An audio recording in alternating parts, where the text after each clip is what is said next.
कांग्रेस में गरम दल और नरम दल। भारत में राष्ट्रीय आंदोलन की दिशा को महात्मा गांधी के पदार्पण के पूर्व इटली अबिसिनिया युद्ध, यानी जिसमें इटली की औपनिवेशिक शक्ति पराजित हुई, 1899 से 1901 ईस्वी के दौरान चीन में साम्राज्यवादियों के विरुद्ध चलाए गए बक्सर आंदोलन तथा रूस पर जापान की विजय इन सब ने प्रभावित किया। किंतु इनमें वर्ष 1905 में जापान की रूस पर विजय का सबसे ज़्यादा प्रभाव पड़ा। जापान ने वर्ष 1905 में ज़ारशाही रूस को हराकर स्वयं को सैनिक दृष्टि से एक शक्तिशाली यूरोपीय देश घोषित कर दिया। इससे इस मिथ्या भ्रम का निवारण हो गया कि गोरी जाति के लोग अजेय हैं। कांग्रेस के नरम दल के नेताओं की आंदोलन की प्रमुख पद्धति राजवामबद्ध आंदोलन यानी कॉन्स्टिट्यूशनल एगिटेशन अर्थात प्रशासन में भारतीयों की भागीदारी की मांग तथा जनता में राजनीतिक जागरूकता उत्पन्न करना था। वहीं गरम दल के नेताओं की मुख्य मांगें अनुकूल प्रविघटन यानी पैसिव रेजिस्टेंस पद्धति की थी। वर्ष 1907 में कांग्रेस के सूरत अधिवेशन में कांग्रेस नरमपंथी और गरमपंथी दो अलग अलग धड़ों में विभक्त हो गया। उदारवादी राजनीति या राजनीतिक भिक्षावृत्ति के युग में अधिकांश नरमपंथी नेता जैसे दादा भाई नौरोजी, फिरोज शाह मेहता, दिनशा वाचा, व्योमेश बनर्जी और सुरेंद्रनाथ बनर्जी आदि शहरी क्षेत्रों से संबद्ध थे। इस काल में कांग्रेस पर समृद्धशाली मध्यवर्गीय बुद्धिजीवियों का, जिनमें वकील, डॉक्टर, इंजीनियर, पत्रकार एवं साहित्यिक व्यक्ति सम्मिलित थे, का अधिकार था। उपाधियां और बड़े बड़े पद इन लोगों के लिए आकर्षण रखते थे। कांग्रेस में आने वाले ये प्रतिनिधि बड़े बड़े नगरों से आते थे, जैसे जनसाधारण वर्ग से इनका कोई संपर्क नहीं था। फिरोज शाह मेहता ने स्वयं कहा था, कांग्रेस की आवाज़ जनता की आवाज़ नहीं है, परंतु उनके साथ रहने वाले अन्य देशवासियों का यह कर्तव्य है कि वे इनकी भावनाओं को समझें और उन्हें व्यक्त करें और उनके उपचार का प्रयत्न करें। गोपाल कृष्ण गोखले उदारवादी खेमे से संबद्ध थे। वह समभाव और मृदु न्यायप्रियता में विश्वास करते थे। उन्हें पूर्ण विश्वास था कि देश का पुनरुद्धार उत्तेजना के बवंडरों में नहीं हो सकता। वे साधन और साध्य दोनों की पवित्रता में विश्वास करते थे। इन्हीं विचारों से प्रभावित होकर गांधी जी उनके शिष्य बन गए। गोखले ने 1889 ईस्वी में सर्वप्रथम राजनीति में भाग लिया। 1897 ईस्वी में उन्हें और वाचा को भारतीय व्यय के लिए नियुक्त वेल्बी आयोग के सम्मुख साक्ष्य देने को कहा गया। वर्ष 1902 में वह बम्बई संविधान का परिषद के लिए और कालांतर में इंपीरियल लेजिस्लेटिव काउंसिल के लिए चुने गए। वर्ष 1906 के बाद भारतीय राजनीति में कांग्रेस के अंदर उग्रवादी दल के उदय के साथ साथ देश में क्रांतिकारी उग्रवादी दलों का आविर्भाव हुआ। उग्रवादी विचारधारा के 4 प्रमुख नेता थे: बाल गंगाधर तिलक, लाला लाजपत राय, बिपिन चंद्र पाल और अरविंद घोष। इन नेताओं ने स्वराज्य प्राप्ति को ही अपना लक्ष्य बनाया। उन्हें उदारवादी नेताओं की तरह संवैधानिक दायरे के अंदर अपनी मांगें मनवाने में विश्वास नहीं था। तिलक ने कहा था कि हमारा उद्देश्य आत्मनिर्भरता है, भिक्षावृत्ति नहीं। उन्होंने कांग्रेस पर प्रार्थना, याचना तथा विरोध की राजनीति करने का आरोप लगाया।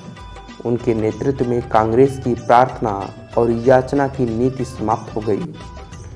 जहां उदारवादी दल संवैधानिक आंदोलन में, अंग्रेजों की न्यायप्रियता में, वार्षिक सम्मेलनों में भाषण देने में, प्रस्ताव पारित करने में और इंग्लैंड में शिष्टमंडल भेजने में विश्वास करता था, वहीं दूसरी ओर उग्रवादी दल आक्रामक प्रतिरोध में, सामूहिक आंदोलन में तथा आत्म बलिदान के लिए दृढ़ निश्चय में विश्वास करता था।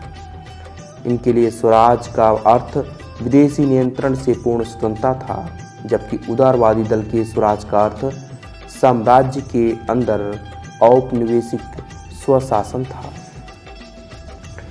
लाला लाजपत राय, जिनको शेर ए पंजाब के नाम से भी जाना जाता था, ये भारतीय राष्ट्रीय कांग्रेस में गरम दल के नेता तथा पूरे पंजाब के प्रतिनिधि थे। इन्हें पंजाब केसरी भी कहा जाता है। लाला लाजपत राय, बाल गंगाधर तिलक तथा बिपिन चंद्र पाल को लाल बाल पाल के नाम से भी जाना जाता है। साइमन कमीशन का विरोध करते हुए लाठीचार्ज से ये बहुत बुरी तरह से घायल हो गए थे, जिसके कारण 17 नवंबर 1928 को इनकी मृत्यु हो गई। लाला लाजपत राय ने इटली के क्रांतिकारी मैजनी के जीवन वृत्त को पढ़ने के बाद उन्हें अपना राजनीतिक गुरु माना तथा बाद में उन्होंने मैजनी की उत्कृष्ट रचना ड्यूटीज ऑफ मैन का उर्दू में अनुवाद भी किया। बंगाल के विभाजन के विरोध में चलाए गए स्वदेशी आंदोलन के अरविंद घोष प्रमुख नेता थे।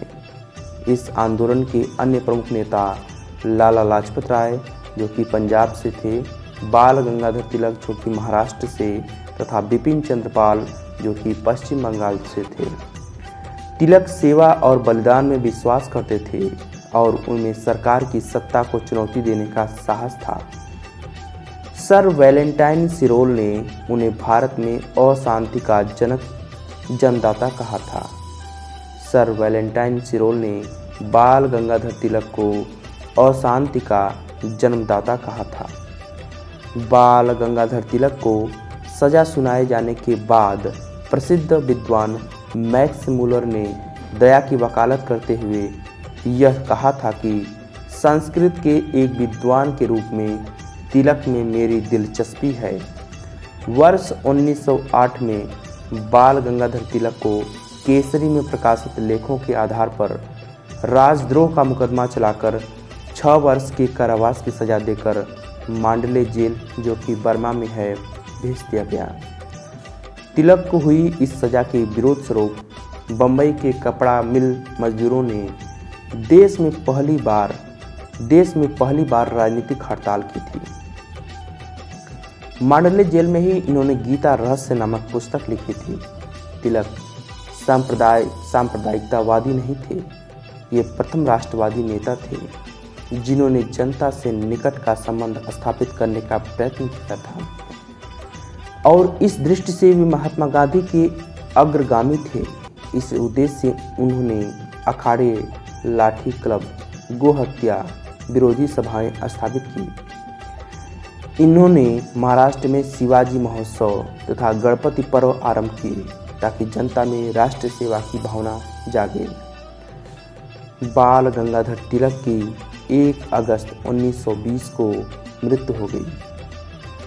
इनकी मृत्यु के बाद उनकी अर्थी को महात्मा गांधी के साथ मौलाना शौकत अली खान तथा डॉक्टर सैफुद्दीन किचलू ने कंधा दिया था। मौलाना हसरत नोहानी ने उस समय शोक गीत पढ़ा था। तो दोस्तों, आज का ये कांग्रेस के गरम दल और नरम दल का इतिहास यहीं पर संपन्न हुआ। आइए कुछ देखते हैं महत्वपूर्ण प्रश्नों को, जो कि परीक्षा के दृष्टिकोण से बेहद महत्वपूर्ण है और आपकी जानकारी के लिए भी। तो चलिए शुरू करते हैं। कांग्रेस के नरम दल के नेताओं की आंदोलन की पद्धति क्या थी? इसका सही उत्तर है राजवामबद्ध आंदोलन, राजा वामबद्ध आंदोलन, जिसको इंग्लिश में कॉन्स्टिट्यूशनल एगिटेशन के नाम से जाना जाता है। इसका मतलब ये है कि प्रशासन में भारतीयों की भागीदारी की मांग तथा जनता में राजनीतिक जागरूकता उत्पन्न करना। दूसरा सवाल ये है, अधिकतर नरमपंथी नेता कहाँ से ताल्लुक़ रखते थे? तो इसका सही उत्तर है अधिकतर नरमपंथी नेता शहरों से आते थे। अगला सवाल है, किसने 1904 से लगातार भारत को स्वशासन देने पर बल दिया था? इसका सही जवाब है दादा भाई नौरोजी ने। अगला सवाल है, किसने भारतीय राष्ट्रीय कांग्रेस के विरुद्ध अनुनय, विनय और विरोध की राजनीति का दोष लगाया था? इसका सही जवाब है बीजी तिलक यानी बाल गंगाधर तिलक ने। अगला सवाल है, कांग्रेस की प्रार्थना और याचना की नीति अंततोगत्वा समाप्त हो गई किसके नेतृत्व में? इसका सही जवाब है बाल गंगाधर तिलक के नेतृत्व में। अगला सवाल है, बेहद महत्वपूर्ण सवाल है, भारतीय राष्ट्रीय कांग्रेस को किसने भीख मांगने वाली संस्था कहा था? बेगिंग इंस्टीट्यूट किसने कहा था? इसका सही जवाब है बाल गंगाधर तिलक ने। और सबसे अच्छा प्रश्न ये है, बाल गंगाधर तिलक को किसने अशांति का जनक कहा था? तो इसका सही जवाब है वैलेंटाइन सिरोल ने। दोस्तों, तिलक सेवा और बलिदान में विश्वास करते थे और उनमें सरकार की सत्ता को चुनौती देने का साहस भी था।